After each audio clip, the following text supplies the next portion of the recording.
Rashid y el mar. A Rashid no le gusta el mar, le remueve demasiados malos recuerdos. Pasó tanto tiempo rodeado de agua, viendo solo un horizonte azul que no tenía fin, que hoy solo acercarse a su orilla le estremece. Fueron tantos días, tantas horas rodeado de miseria, de enfermedad, de muerte, que aún no puede creer que lograra salir vivo de aquel infierno. Todavía tiene pesadillas a pesar del tiempo transcurrido. Se despierta bañado en sudor, con aquel hedor en la nariz, y tiene que levantarse a lavarse la cara, aunque ya no vuelve a conciliar el sueño. Aún recuerda algunos rostros, algunas historias que se le quedaron ahí adentro. Imposible olvidar los ojos de aquel niño que le miraban suplicantes mientras se comía el único trozo de pan duro que le daban al día, y no podía hacer otra cosa que compartirlo, aunque su estómago vacío se quejara de su compasión.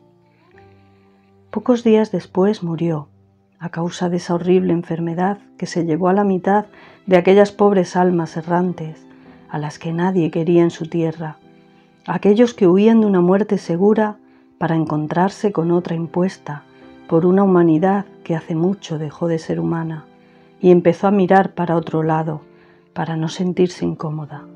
Para ellos solo eran números, ni siquiera personas. Si les ponen cara o nombre, sus conciencias no les dejarían dormir tranquilos. Y mientras los países y sus dirigentes hablaban de leyes y de lo oportuno de mandar ayuda, miles de seres humanos anónimos morían en aquel ataúd flotante, víctimas del egoísmo y la falta de solidaridad. Rashid tuvo suerte. Fue uno de los pocos que se salvaron. Sus conocimientos en medicina le ganaron la simpatía de la tripulación y pidieron su ayuda. A cambio le daban una ración más abundante que a los demás. Él la compartía con sus coetáneos, sobre todo con los niños. Le era imposible no hacerlo. Hacía lo que podía por ellos, por salvar alguna vida, pero apenas tenían medicinas y medios para curarlos. Era tal la impotencia que sentía que cada noche lloraba en silencio y rezaba a aquel Dios que parecía haberlos olvidado. Poco a poco se ganó la confianza de los marinos, por eso cuando el capitán enfermó, fue uno de los ayudantes del doctor que le atendía. Y un día le llegó la oportunidad de bajar. Por fin les dejaron atracar en un puerto del Mediterráneo español. El médico del que se había hecho amigo tenía contactos en tierra con otros médicos y pudo ayudarle a encontrar un trabajo en un hospital, atendiendo a los refugiados que lograban llegar.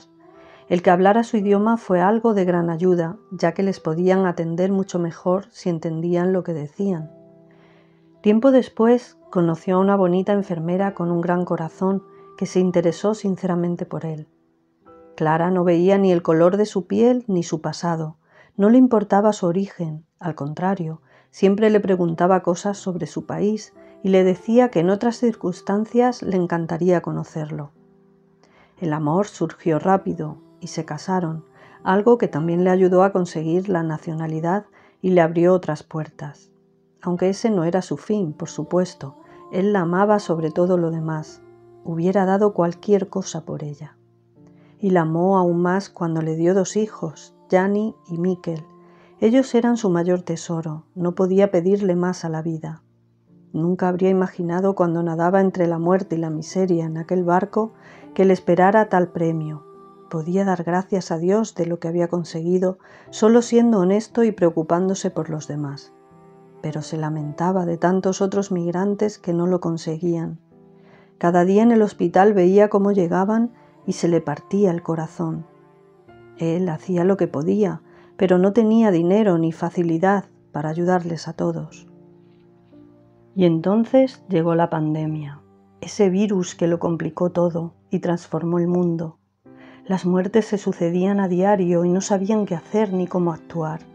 Apenas tenían medios y equipos de protección para enfrentarse a ese enemigo desconocido. Era una auténtica pesadilla. La vida otra vez le ponía a prueba. Cada día veía a otros compañeros enfermarse y tanto Clara como él vivían con el miedo a la espalda. Temían no solo por ellos, sino por sus hijos. Cuando cerraron los colegios y el gobierno confinó al país entero, su esposa y él se turnaban para cuidarlos en casa y ayudarles con las tareas escolares. Ellos debían seguir trabajando al pie del cañón. Los sanitarios eran de gran importancia. Cada día pasaban interminables horas en el hospital, tratando de hacer lo imposible. Hasta que un día Clara enfermó. Empezó a tener fiebre y una tos que no remitía con nada. Y como temieron, era el maldito virus que la había alcanzado. Todo fue muy rápido. La ingresaron y cuidaron de ella lo mejor que pudieron. Él no podía verla, la tenían aislada. Tampoco hubiera sido oportuno por los niños. Cada día tenía que desinfectarse meticulosamente al llegar a casa antes de acercarse a ellos. Les consolaba diciéndoles que su mamá pronto volvería y todo sería como antes, pero cada vez tenía menos esperanza. Desgraciadamente, a la semana de estar luchando entre tubos y máquinas, falleció. No hubo manera de salvarla. Su ángel se esfumó y le dejó tan solo que, de no ser por sus hijos, se hubiera tirado al mar, a ese mar que un día casi le acogió en su seno. Han pasado 6 meses, sin saber ni cómo, el virus los ha esquivado, tanto a Rashid como a los pequeños.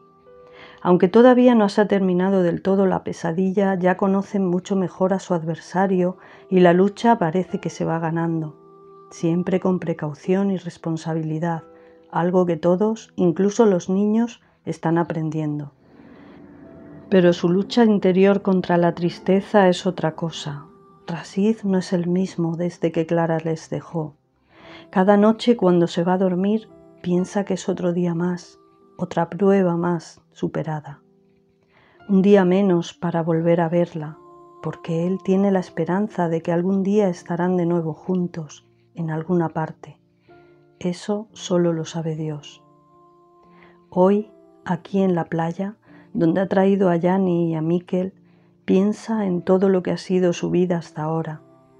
Él nunca se mete en el agua, sigue sin gustarle el mar, lo ve casi como un enemigo, pero a sus hijos les encanta y es un capricho que no les puede negar. Él se sienta a una distancia prudente y los observa jugar con el agua y la arena, advirtiéndoles de que no se alejen de la orilla donde él pueda verlos.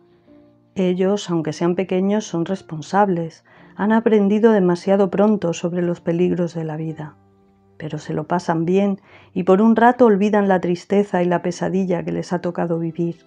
Se divierten como 2 niños más, aunque la nostalgia aflore por momentos cuando ven a alguna madre jugando con sus hijos. Miran a su padre y dan gracias por tenerle allí. Él es su salvavidas y su héroe, aunque a veces se rían de él porque le da miedo el mar.